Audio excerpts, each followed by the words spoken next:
Thank you very much, Sanjay ji. Friends, we are here to address a very serious issue, and that is the fake news which is floating around. The opposition, especially the members of TMC and Congress, will stoop so low as to, while being political opponents, they will do things to damage the reputation of the country. And today in the House, one of the members snatched the papers from the minister who was making a statement.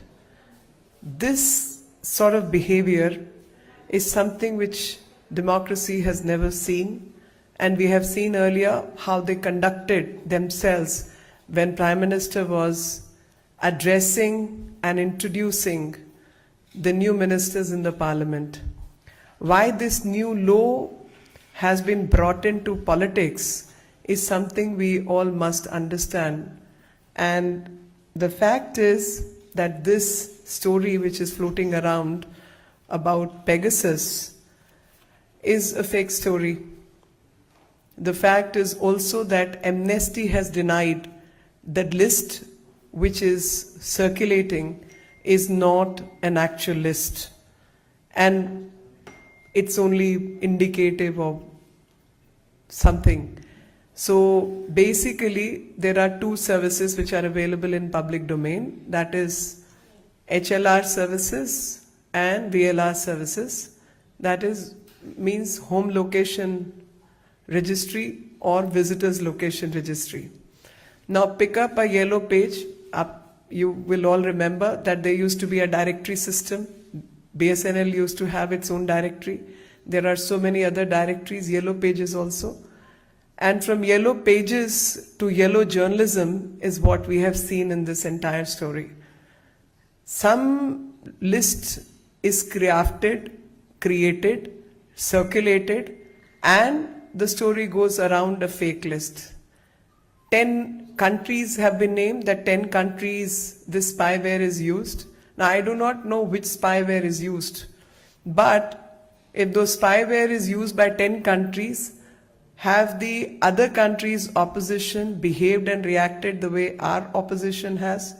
This is not a story, this is a non-starter across the globe, because based on concocted, fabricated, evidence-less story, nobody does story, because that story itself calls for forgery and defamation.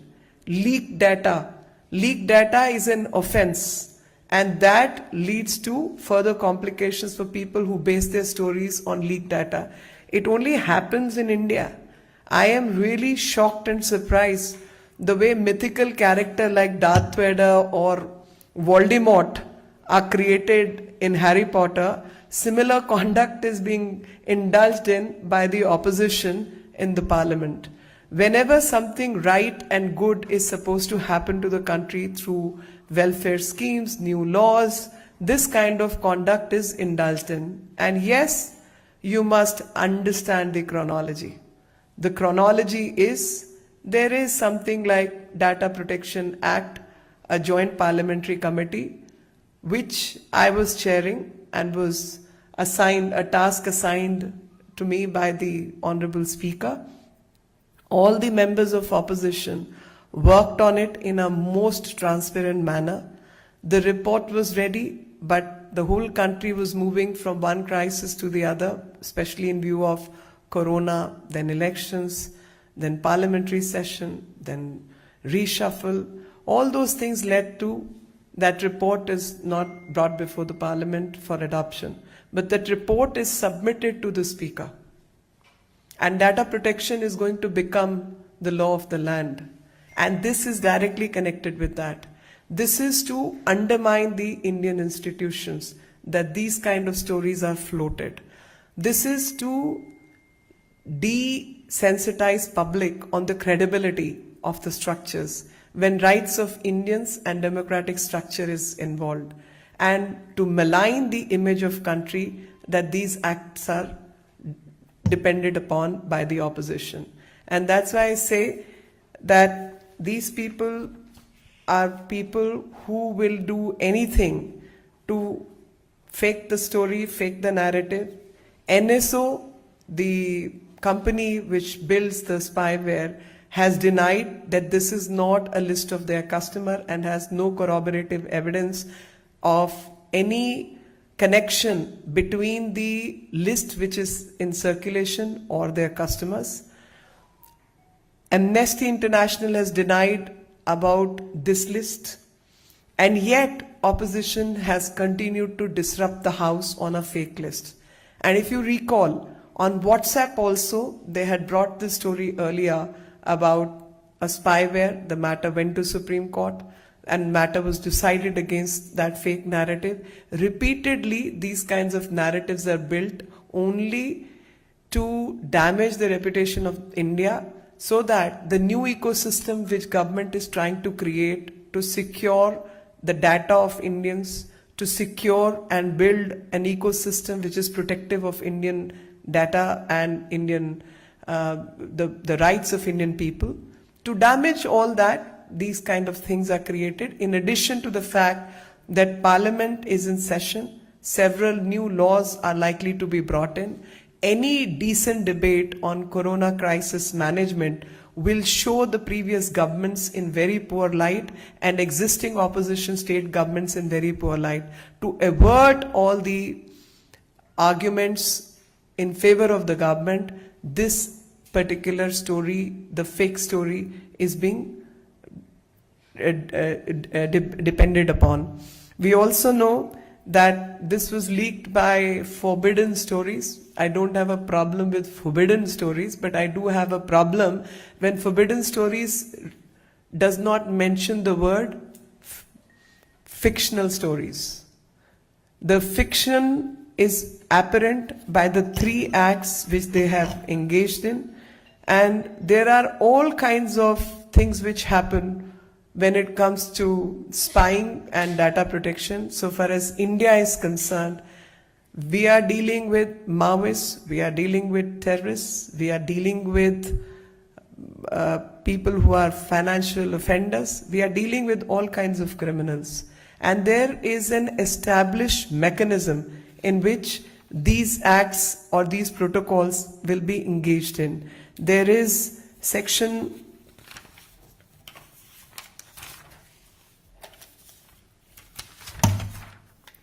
5(2) of the Indian Telegraph Act 1885, and there is Section 69 of the IT Act 2000.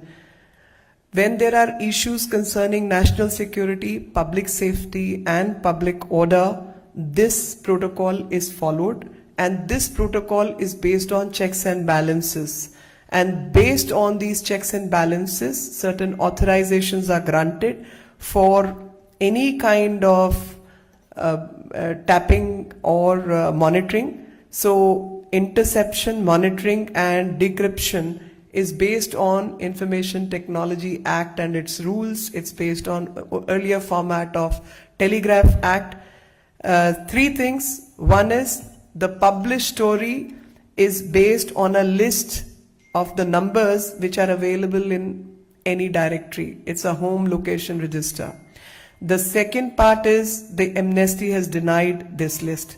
Third aspect is the company whose product of Pegasus is supposed to be used by some people has alleged that these claims are uncorroborated and do not tally with their customer base.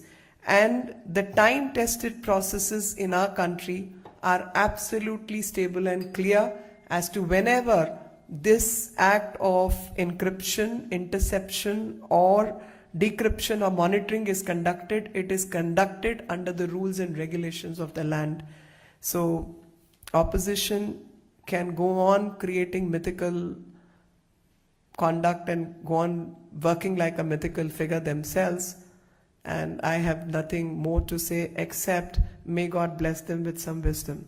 मित्रों, आज हम Pegasus से related जो कहानी yellow pages के माध्यम से देखी जा रही है वो आप सबके सामने है. जैसे पुराने समय में येलो पेजेस होता था, डायरेक्टरी होती थी, वहां से कुछ लोगों के नाम नंबर उठाकर, जिससे उनका घर पता ये सब आपको पता लगे, उनके नाम नंबर उठाकर एक लिस्ट बनाई जाए और उस लिस्ट को सर्कुलेट करके पार्लियामेंट को डिसरप्ट किया जाए, पार्लियामेंट में हुड़दंग मचाया जाए। और आज जो टीएमसी के मेंबर्स ने पार्लियामेंट में, राज्यसभा में किया, वो बहुत ही शर्मनाक है। और ठीक उसी प्रकार जिस तरीके से कुछ मिथिकल कैरेक्टर हैं हैरी पॉटर में, वोल्डेमॉर्ट, डार्थ वेडर, उसी तरीके की हरकतें इन लोगों ने आज पार्लियामेंट के अंदर की हैं।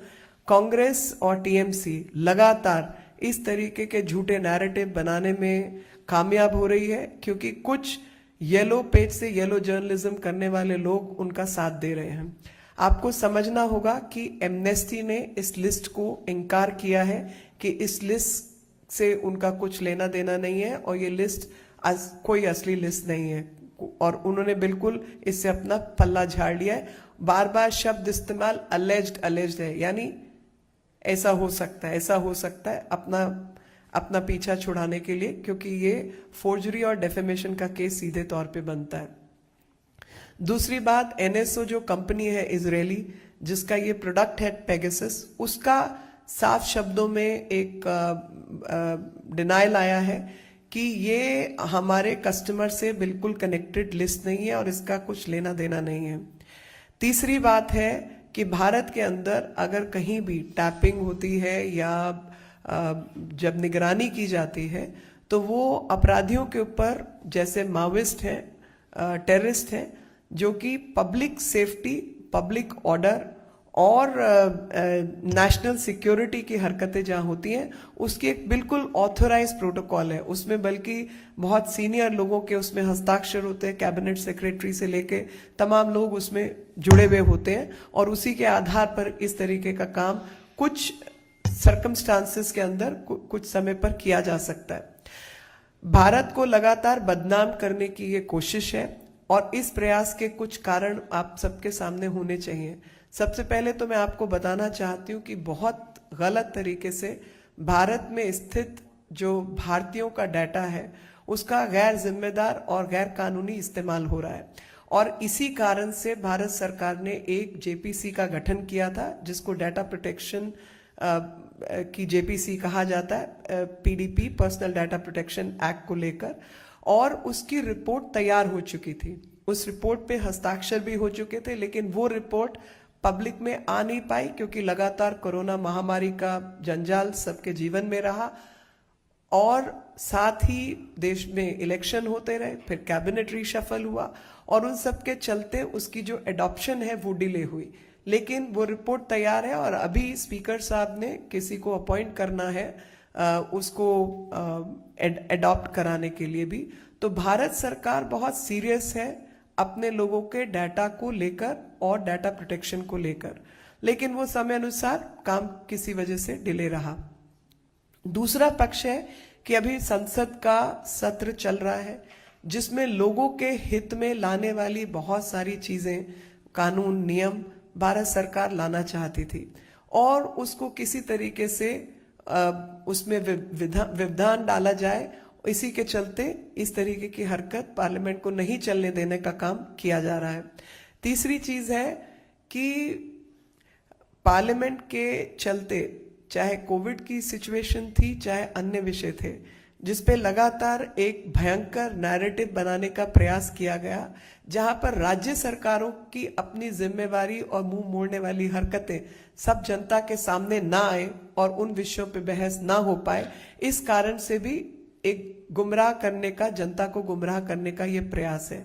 लगातार भारत के लोकतंत्र के जितने इंस्टीट्यूशंस हैं उन पर अटैक किया जा रहा है और भारत को इंस्टीट्यूशनली कमजोर करने का प्रयास है। येलो पेजेस या जिसमें घर की लोकेशन पता चले, उस तरीके की सर्विसेज का एक डाटा लीक कर दिया जाए और उसके आधार पर पार्लियामेंट को नहीं चलने दिया जाए, कहाँ का न्याय है। जैसे मिथिकल कैरेक्टर है झूठ मूठ के मन घड़ंत, उसी तरीके से वोल्डेमॉर्ट, डार्थ वेडर, ऐसे कुछ डार्क कैरेक्टर्स हैं। उसी हिसाब से लगता है कि टीएमसी और कांग्रेस के लोग काम कर रहे हैं क्योंकि टीएमसी और कांग्रेस के लोगों ने पार्लियामेंट, जनता की आवाज देश की संसद में ना उठ पाए, जनता के मन की आवाज और जनता के फायदे की बातें ना हो पाए, इसीलिए ये लोग डिसरप्ट कर रहे हैं। आपको ये जो टाइमलाइन है इसको सही मायने में समझना होगा, क्योंकि इस टाइमलाइन को ही सामने रखते हुए इनकी स्पष्ट रूप से हरकतें सामने आएंगी। आज की जो हरकत है वो आप सबको पता होनी चाहिए कि संसद में जब मंत्री अपना बयान पढ़ रहे थे तो उस कागज को उनके हाथ से छीनकर फाड़ा गया एक टीएमसी के नेता के द्वारा। और उससे पूर्व में जब प्रधानमंत्री नए मंत्रियों का इंट्रोडक्शन संसद में देने को खड़े हुए तो शोर मचाकर उस इंट्रोडक्शन तक को नहीं दिया गया, जहां पे बहुत सारे SC/ST वर्ग के लोग, OBC वर्ग के लोग, असलियत में जो दलित पीड़ित जिनको भारत के समाज ने न्याय देने में देर की, उन लोगों को उस उच्च स्थान तक पहुंचाने का काम प्रधानमंत्री जी ने किया। भारत की संसद में सबसे अधिक महिला मंत्री बनकर आई और उनका भी इंट्रोडक्शन नहीं होने दिया।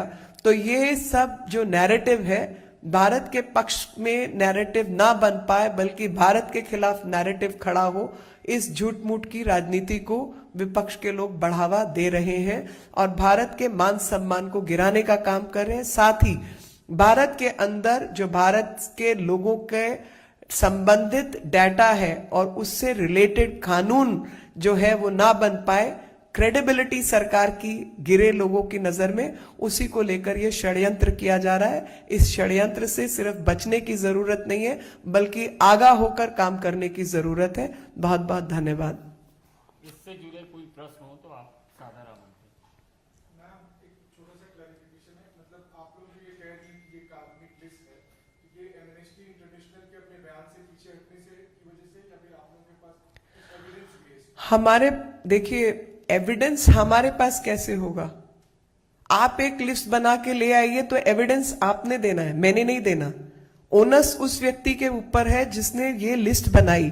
तो जो फॉरबिडन स्टोरी है, ये फॉरबिडन स्टोरी के ऊपर ओनस है कि वो लिस्ट सही है, उसको वो प्रूव करें, मेरे ऊपर नहीं है। पहली चीज कानूनी रूप से, और कानूनी रूप से एमनेस्टी के बयान से यह साबित होता है कि ये क्राफ्टेड लिस्ट है, ये झूठ मूठ की बनाई हुई लिस्ट है।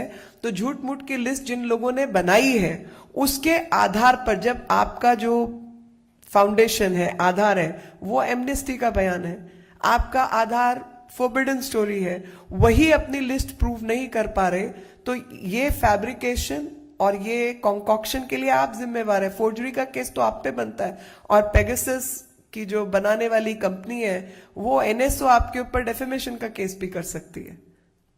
हिमांशु, रिपब्लिक। मैम, सीधा सीधी बात ये, जैसा कि आपने कहा कि ये सब कुछ फैब्रिकेटेड है और जैसा कि आपने कहा कि इनके ऊपर केस भी किया जा सकता है, तो भारत सरकार, क्योंकि भारतीय जनता पार्टी की इसमें छवि धूमिल हो रही है, भारत सरकार की छवि को खराब किया जा रहा है, तो क्यों नहीं भारत सरकार की तरफ से कोई जांच हो जाए या कोई FIR दर्ज हो, कुछ एक्शन? मुझे देखिए, इस तरीके की चीजों में एनर्जी वेस्ट, मेरे हिसाब से ये वेस्ट ऑफ एनर्जी है। भारत सरकार को भारत के लोगों के पक्ष में जो कानून लाना है और भारत के लोगों के पक्ष में जो जो काम करना है वो भारत की सरकार करेगी। एक झूठे नैरेटिव के ऊपर मैं अपनी सारी ताकत व्यस्त करूं और जो काम करने वाले हैं वो काम ना करूं, तो ये वेस्ट ऑफ रिसोर्सेज है। बाकी जैसी जरूरत होगी वो समय अनुसार वो किया जाएगा। विकास चंद्रा, एक मिनट। मेरा सवाल है कि बार बार विपक्ष की तरफ से, खास तौर पर कांग्रेस और BJP की तरफ से कहा जा रहा है कि सरकार ये क्यों नहीं बता रही कि वो सॉफ्टवेयर ली है या नहीं ली है, उसके पास है या नहीं। आप मुझे एक बात बताइए, मुझे जब टेररिस्ट और लेफ्टिस्ट से डील करना है, माओइस्ट से डील करना है, मैं कौन सी सॉफ्टवेयर पे क्या काम कर रही हूं मैं आपको बताऊंगी? मैं आतंकवादियों का साथ दूंगी? आप आतंकवादी के साथ हैं, ISI के साथ हैं, किसके साथ हैं? ये पहले कांग्रेस क्लियर करे। मैंने कौन सी सॉफ्टवेयर यूज की है या मैं क्या चीजें इस्तेमाल करती हूं वो मैं पब्लिक में बताऊंगी। वो क्लासिफाइड डॉक्यूमेंट है जी। क्लासिफाइड डॉक्यूमेंट क्या पब्लिक में स्टिकर लगा के लगाया जाएगा ताकि उससे बचने का रास्ता ढूंढा जाए? आप अपना बताइए। ये लिस्ट गलत है, ये सब कुछ गलत है, ये सब झूठ है। और इस झूठ की बिना पर आप कुछ चला रहे, पहले तो आप लिस्ट प्रूव कीजिए। ये मेरा केस नहीं है, ये आपका केस है। फोरबिडन एनएसटी ने कहा कि ये लिस्ट गलत है। एनएसएस ने बोला कि ये हमारे कस्टमर से इसका लेना देना नहीं है।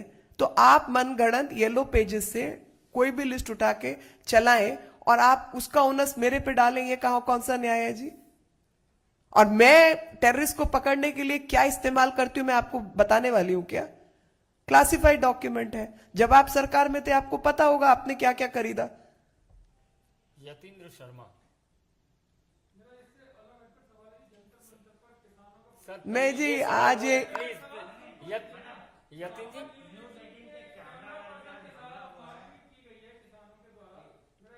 देखिए, पहली बात तो आप उन लोगों को किसान कहना बंद कीजिए, क्योंकि वो किसान नहीं है। वही षड्यंत्रकारी लोगों के हथे चढ़े हुए कुछ लोग हैं जो कि लगातार किसानों के नाम पर ये हरकतें कर रहे हैं। किसान के पास समय नहीं है जंतर मंतर आके बैठने का, वो अपने खेत में काम कर रहा है। ये आड़तियों के द्वारा चढ़ाए गए लोग हैं, क्योंकि जो चाहते ही नहीं कि किसानों को सीधे तौर पर कोई किसी भी तरीके का बेनिफिट मिले, उसको फायदा मिले। और किसी भी न्यूज एजेंसी या मीडिया को रोकने का प्रयास करना तो सबसे ज्यादा लोकतंत्र के खिलाफ है। और यही लोग हैं जो लोकतंत्र की दुहाई देते हैं, चाहे वो इस तरीके के चीजें हों, इकोसिस्टम खड़े करने की, या बाकी लोगों के लाभ के लिए कोई और नए कानून लाने की बात हो। संजीव आपने बोला कि राज्य सरकार का जो प्रॉब्लम है वो पार्लियामेंट तक ना आए। बार बार हम लोग देख रहे हैं पेगासस में कि टीएमसी बहुत शोर मचा रहा है पार्लियामेंट में। तो ये पोस्टपोल वायलेंस है जो संसद में आना था टीएमसी के भाजपा के संसद से स्टार्ट हुई थी, तो वो बंद करने के लिए क्या ये स्ट्रेटेजी हो सकता है? ये स्ट्रैटेजी सिर्फ वो नहीं है, ये बात इससे कहीं ज्यादा बड़ी है। जो मुझे क्रोनोलॉजी और टाइमिंग समझ आई है, वो मुझे ये भी समझ आया है कि डाटा प्रोटेक्शन एक्ट, भारत सरकार भारतीयों के संबंधित डाटा को लेकर बहुत सीरियस है। भारत सरकार बहुत सीरियस है कि भारतीयों का डाटा सेफ्टी सिक्योरिटी को मेंटेन किया जाए। जेपीसी ने उस पर बहुत अधिक काम किया है और वो रिपोर्ट साइंड भी पड़ी है, लेकिन वो रिपोर्ट एडॉप्ट नहीं हो पाई। और कारण उसमें कोविड रहा, इलेक्शन आए, उसके बाद कैबिनेट रीशफल की बातें रही, तो उस सब के चलते एक डिले हुआ। और आज अगर आप हिंदुस्तान टाइम्स का अखबार पढ़ें तो मनीष तिवारी जी की भी उसमें एक टिप्पणी है कि 6-7 महीने तक सरकार ने रिपोर्ट को एडॉप्ट नहीं किया या बाकी कुछ इस तरीके का। उनको ये नहीं पता कि रिपोर्ट साइंड है। एडॉप्शन मात्र एक फॉर्मेलिटी है, क्योंकि वो कमेटी रहेगी। एक चेयरमैन को मैं चेयर करती थी, अब मैं नहीं हूं तो कोई और उसको चेयर करेगा और एडॉप्शन के लिए उसको सर्कुलेट करेगा। तो ये कहीं मुझे लगता है कि उससे लिंक्ड है। दूसरा, पार्लियामेंट के अंदर कोविड सिचुएशन को लेकर एक भयंकर नैरेटिव बनाया गया, और जैसे कि सांच को आंच किया। जब हमारी सरकार ने, केंद्र की सरकार ने लगातार दिन रात प्रधानमंत्री जी के निर्देश में काम किया, तो हमें कुछ छुपाने की जरूरत नहीं है। एक छोटा सा, क्योंकि ये कल का विषय है इसलिए मैं आज दोबारा दोहरा रही हूं, ऑक्सीजन को क्राइसिस को लेकर MOS हेल्थ ने एक बयान दिया कि ऑक्सीजन की कमी की वजह से मरने वालों की संख्या राज्य सरकारों ने नहीं दी है, तो हमारे पास डाटा नहीं है। अब इस बात को कैसे घुमाया जाता है कि ऑक्सीजन से मरने वाले लोग ही नहीं है, आप संसद के सदन में झूठ बोल रहे हैं। अब इसको आप सुनिए कि दो गलत काम इन लोगों ने किए, जिसको डबल जेप्रोडी कहा जाए या डबल डिफॉल्टर्स कहा जाए। पहला ये कि जब ऑक्सीजन की कमी देश में थी, 900 मैट्रिक टन देश में ऑक्सीजन बनती थी पूरे देश में। जो मेडिकल ऑक्सीजन है वो केवल 900 मैट्रिक टन थी। दिल्ली, जिसमें 2.5 करोड़ लोग रहते हैं, वो कहते हैं कि हमें 900 मैट्रिक टन आप दे दीजिए। 970 मैट्रिक टन दिल्ली अकेले मांग रही थी। केंद्र सरकार ने कहा जी ये गलत है, ये आंकड़ा ही गलत है, 970 मेट्रिक टन आपका रिक्वायरमेंट नहीं हो सकता, आपका जो सही रिक्वायरमेंट है आप बताइए। कोर्ट वोट सब दिल्ली में है, सभी लोग दिल्ली में रहते हैं, कोर्ट को भी गुमराह किया गया, एक हफड़ा तफड़ी मचा के माहौल खराब किया गया। ऑक्सीजन के सिलेंडर गायब करवा दो, कॉन्सेंट्रेटर बाजार में मत आने दो, लोग पहले से दुखी तकलीफ में हैं, माहौल, जनता का मन और माहौल को खराब किया गया। सरकार को ऑर्डर हुआ 770 मैट्रिक टन आप चोरी करके दो, उड़ा के दो, कुछ करो, आप दिल्ली को दोगे। सरकार प्रेशर में, क्योंकि केंद्र सरकार को पूरे राज्यों को देनी है, दिल्ली अकेला राज्य नहीं है, पूरे देश को सप्लाई देनी है।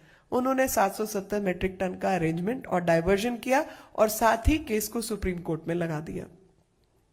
दिल्ली के बॉर्डर्स पर टैंकर खड़े हैं, उनको नहीं पता कि हमको किधर जाना है, और 3 दिन लगातार, 4 दिन जब वो ऑक्सीजन 770 मैट्रिक टन आई तो दूसरे दिन से इन्होंने वापस करनी शुरू कर दी, क्योंकि केंद्र सरकार ने सुप्रीम कोर्ट में कहा कि आप ऑक्सीजन ऑडिट करवाइए। जब पीक पे महाराष्ट्र में, यूपी में, सब बड़े राज्यों में तकलीफ थी, उनको भी 200-300 मैट्रिक टन चाहिए थी, दिल्ली को 770 क्यों दी जा रही है, उसका इंपैक्ट बाकी राज्यों पे आ रहा है। तो इन्होंने ऑक्सीजन लेने से इंकार किया, कहा वापस ले जाओ। अब ऑक्सीजन की स्टोरेज आप गठरी बांध के सर पे तो रख नहीं सकते, बोरी में बंद नहीं कर सकते। ऑक्सीजन की स्टोरेज के लिए आपने क्या व्यवस्था की, उसका आपके पास कोई जवाब नहीं है। ऑक्सीजन की ट्रांसपोर्टेशन के लिए आपने क्या व्यवस्था की, उसका आपके पास कोई जवाब नहीं है। काम आपने कुछ किया नहीं, पता ये सब चीजें संसद में आएंगी। तो नैरेटिव घुमाओ कि केंद्र सरकार झूठ बोल रही है। अरे भाई, मरने वालों की संख्या शमशान घाट से इकट्ठा करना आपका काम है, केंद्र सरकार का नहीं है, और इकट्ठा करके केंद्र सरकार में आपने भेजना है। इरविन हॉस्पिटल में कितनी मौतें हुई वो डाटा एनसीटी दिल्ली के पास जाता है, और एनसीटी दिल्ली बताएगी कौन हार्ट अटैक से मरा, कौन कोविड से मरा, कौन ऑक्सीजन सप्लाई की कमी से मरा। Case oxygen related already high court में चल रहा है। तो डाटा इकट्ठा करने की जिम्मेवारी राज्य सरकार की, ऑक्सीजन सही तरीके से लोगों तक पहुंचे, अस्पतालों तक पहुंचे, लॉजिस्टिक चेन सही हो, वो जिम्मेवारी आपकी। ऑक्सीजन स्टोरेज की जिम्मेवारी आपकी, और आप केंद्र सरकार को बदनाम कर रहे हैं जिसने पानी का जहाज, हवाई जहाज, ट्रेन, सड़कें, सब चीज का इस्तेमाल करके आपके पास ऑक्सीजन के कंटेनर पहुंचाने का काम किया। तो ये सब बात जनता के सामने ना आए। अस्पतालों की क्या हालत है वो पता ना चले, वेंटिलेटर आज तक खरीदे नहीं गए वो देश के सामने ना आए, दवाई बनने के समय किस किस नेता ने क्या क्या झूठ बोला वो लोगों के सामने ना आए। तो पूरा नैरेटिव को गलत रास्ते पर लेके जाना यही विपक्ष कर रहा है, और वही विपक्ष पर्सनल डाटा प्रोटेक्शन भी लोगों को ना मिले उन एजेंसीज के साथ लगा हुआ है जहां पर हम सब लोग ऐसे फोन्स इस्तेमाल करते हैं जिसको पेगासस की जरूरत नहीं है हैक होने के लिए, बहुत आसान है। ये सब फ्रॉड बातें करने की जरूरत नहीं है। वो डाटा प्रोटेक्शन ना हो, वो एप्स जो हम डाउनलोड करते हैं, वो एप्स आपकी बातें सुन रही हैं, उसके ऊपर कानून ना बने देश में। असलियत तो कुछ और है, निशाना कुछ और है, तीर कहीं और है।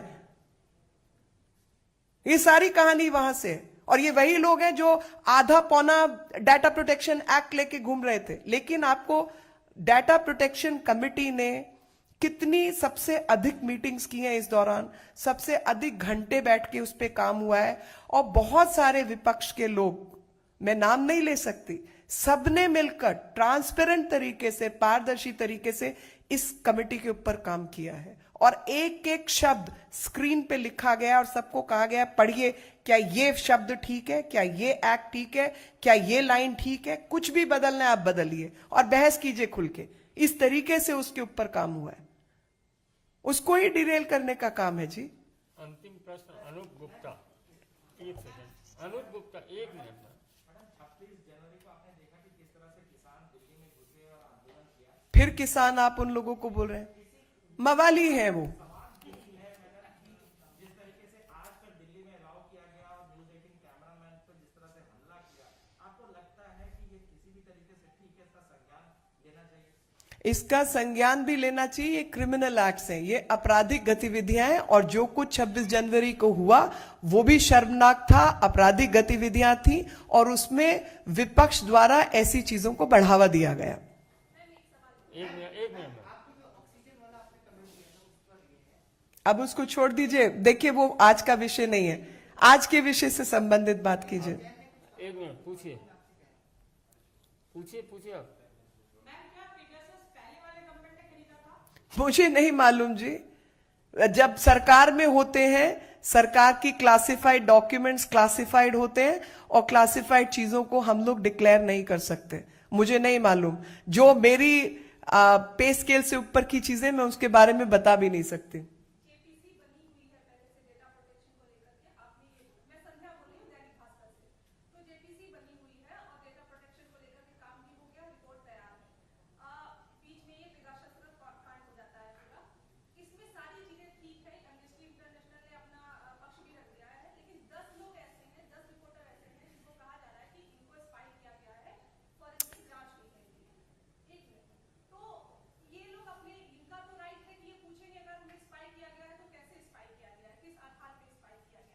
किससे पूछेंगे?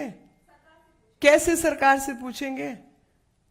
कैसे पूछेंगे? अपना फोन आप कौन सी सरकारी एजेंसी को देंगे?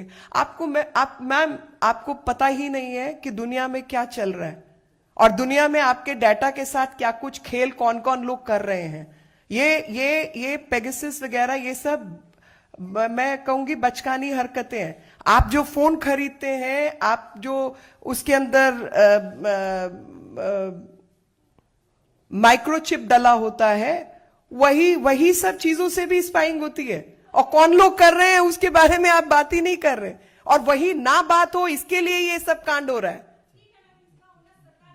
सरकार के ऊपर मैम कोई ऑनस नहीं है। बहुत धन्यवाद। आज जिन लोगों ने लिस्ट को आधार बना के काम किया है, ओनस उनके ऊपर है। मैं आपका नाम नहीं जानती, लेकिन मैं आपका नाम लिस्ट में डाल दूंगी, तो आप भी स्पाइंग की शिकार हैं।